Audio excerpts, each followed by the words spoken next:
Hello, the doc is in, and welcome back to another chapter of One Piece. Chapter 1060, Luffy's Dream. In the last chapter, we have Blackbeard, the Marines, and Boa Hancock. The SSG, the Seraphim, the surrogate, non-official children of the King family make their appearance, and they're going kind of crazy. Also, they look like the Seven Warlords. Unrelated. Blackbeard's here for Boa's fruit, tries to get it, could have gotten it, but Rayleigh shows up and he sets the whole situation back to zero. Boa stays in her kingdom. Blackbeard goes home. Rayleigh says, I am no longer one of the top tiers. And that's pretty much it for last chapter. Also, almost forgot. Kobe gets captured. Sucks to be Kobe. But has no relevance on this chapter, and this chapter is a banger, so we're just gonna hop right into this. So chapter starts off, we have Luffy and the rest of the crew reacting to the news about Vivi and her dad and all that, and basically have Luffy like vouching for SABO. He's like, there's no way my man would ever kill Vivi's dad. We got Robin concurring. She's like, hey, I know the Revolutionary Army is not really for the world nobles, but I can't imagine they would kill King Cobra. And so Luffy makes executive decision. He's like, we're going to Alabasta. And Zoro's like, we can't go to Alabasta because King Cobra's already dead. And Vivi was last seen in Mary Joa, so she wouldn't even be in Alabasta. And then he says, we're going to Mary Joa. And then, we'll get into that in a second. First, the following panel right after that is apparently the person in the barrel that everybody was talking about, like, oh snap, Carrot could be in the barrel, the final crewmate will be Carrot. It's possible. The cope was strong with that one, but it was horribly wrong. Apparently Carrot was in the barrel. Who would have guessed? And you basically have Zoro continuing to be like, hey, look, it doesn't make sense for us to go to Mary Joa because that's where all our enemies are at. That's where the ops hang out. If we go over there, I mean, we could fight them and then maybe we'll win, but we could also die. And we have Luffy basically not thinking. He's like, nah, we're just gonna go. Stop being chicken, Zoro. And we have Sanji being a complete simp. He's not even worried about anything else. He's just like, dang, that baddie got captured. You hate to see it. And like I said, you got everybody else reacting. Everybody's like, dang, that was our guy and he was cool and whatever. And so chapter goes on and we have Zoro pointing out to Luffy, who's at this point, he's just being fully stubborn about this. He's like, don't you remember what you said about Ace that one time? And Luffy makes like a I know what I said kind of face. And he says in the quote from the past, Ace has his own adventures. And Zoro gets a little philosophical, but he just makes a good point. He's just like, hey, look, you trusted Ace to have his own adventures. If we cross paths with him, we'll help him out, but he's doing his own thing.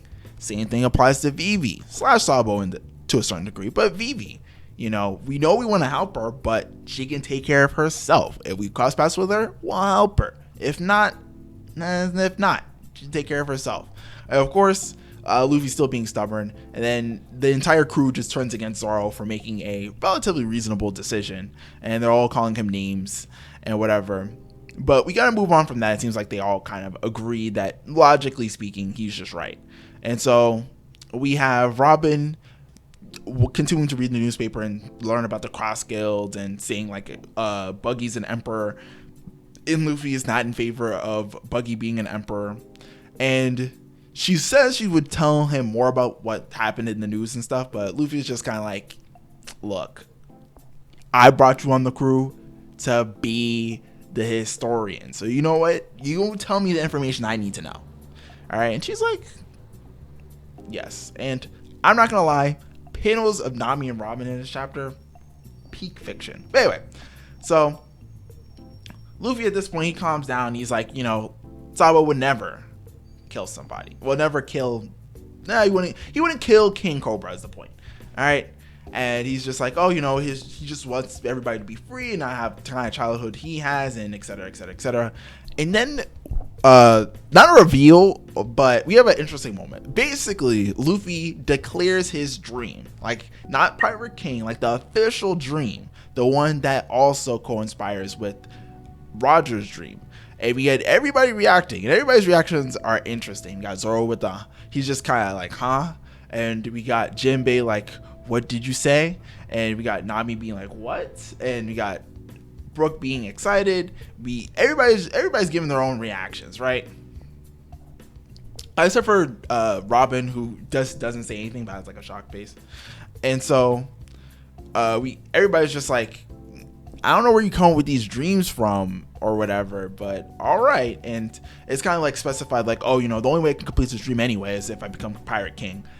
It's like I said, the whole way it's framed up is like it's supposed to be hype, which it is, but it's supposed to also be very, very clearly not revealing almost anything. It's like it's just enough for you to be like, what could it possibly be, but not enough for you to really deduce what it is. All we know is that he can't complete his dream unless he becomes Pirate King. So that's going to be like a post Pirate King kind of thing.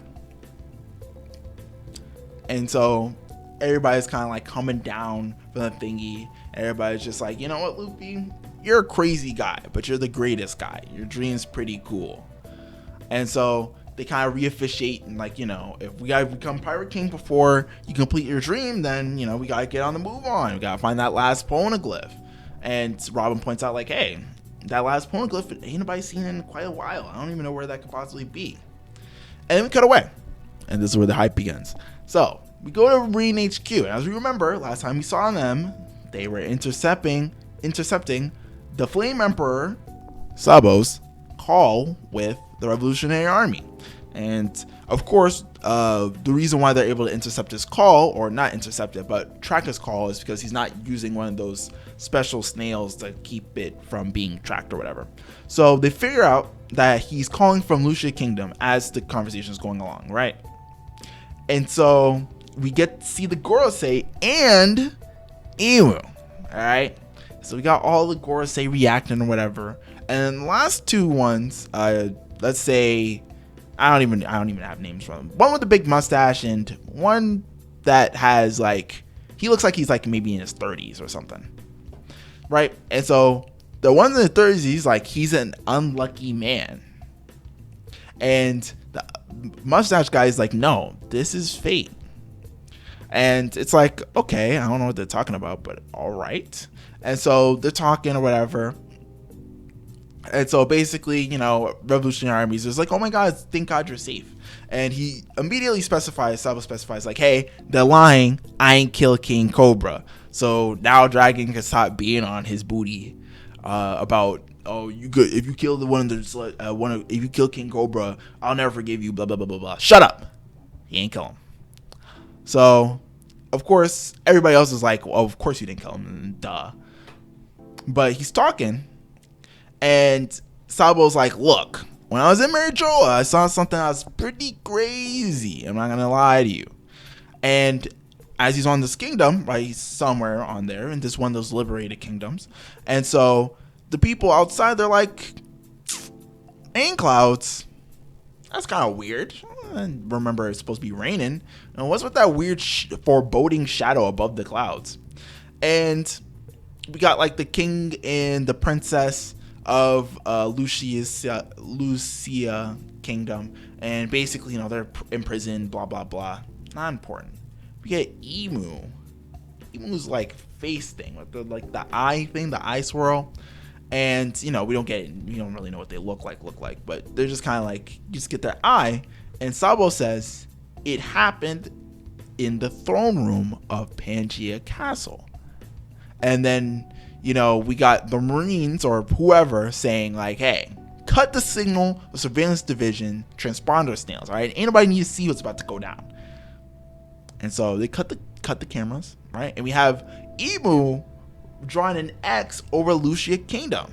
I'm like, what's that about? And so Sabo continues. I thought that there was no king of the world, but the empty throne wasn't empty. I saw, and then You don't get to hear what he saw. But everybody's looking at the clouds and they're like, why is that foreboding shadow getting more thick? And so there's the light starts shining from the sky. Got SABO and everybody looking at it like, what is going on? And we get Ibu's eye, followed by a little bit of narration. All right, we're gonna put it all together. As far as surveillance division is concerned, no one detected anything abnormal today. No information was intercepted. And as for Lucia, that country never existed. In the country in question, it's like, how could you just say a country never existed, quote unquote? Like, how do you even cover that up? You don't. You blow it up. And the country gets bombarded by something from the sky. It's just like a bunch of these light rays coming from the sky, and then just a country-sized explosion blows Lucia Kingdom away. Mind you, Sabo's on that island at the time of explosion, and his call's cut off basically, and that's that. There's supposed to be tsunamis coming because obviously this is giant fucking explosion. So it's like they're like, oh yeah, put out a warning. There's gonna be tsunamis and stuff in the area. Who knows why? The seas are a dangerous place. Wink. And we cut away. That's it. That's it for that section. We're just gonna step on past that discussion portion. So come back to the crew, and basically they're traveling. They're coming near a island that seems to be pretty cold. It's ice. Everybody's wearing their raincoats or whatever. Well, snow coats, nowhere. And it's a few days after the incident, or at least a few days after last time we saw the crew earlier in the chapter. Right? So as they're going, Luffy spots out like, hey, what's that weird looking like orb thing in the air that's water? And it's basically explained like it seems like a bunch of warm water coalesced upwards for some reason. The sea's a weird place. And so they're gonna kind of just run around it, or run, but like, sail around it. But Luffy points out like, hey, there's somebody in the water. And so they're like, well, what are we gonna do? Zoro says, I'll gut it. And he bird dances the giant water orb. And Chopper gets blown away. I'm not quite sure what happens to him. I'm not even sure if he's the one who gets the person in question who's in the what's it called? Orb thing. But basically, the orb person is gotten, and who is it? But Jewelry Bonnie. Didn't think we'd be getting her at all, but yay, Jewelry Bonnie. End of chapter, part of the worst generation, and there we go. Quite the chapter. The crew gets a reveal for Luffy's dream. I wish I could have been on the crew at the time, but is what it is. Everybody's up to date on what's going on. It seems like they're hunting for wherever to get the last poneglyph. And we're heading into a snowy area. I wasn't thinking about it just a second ago, but it just occurred to me. Elbaf, Vikings synonymous with the snow and the cold. By chance, this might just be Elbaf arc. It could be. I'm just saying. But we'll put that to the side. That's what's going on with them. And also seems like Jewelry Bonnie's with them, which could come with a lot of stuff, because we know she was in Marie Joie during the whole escapades that happened there. She was there, or at least there at some point. So she could give them more awareness on what happened. They be like, hey, there was some weirdo who had weird ring eyes who was there, and they were calling all the shots, etc., that sort of thing. So that's them. Now, the fun part. Holy shit.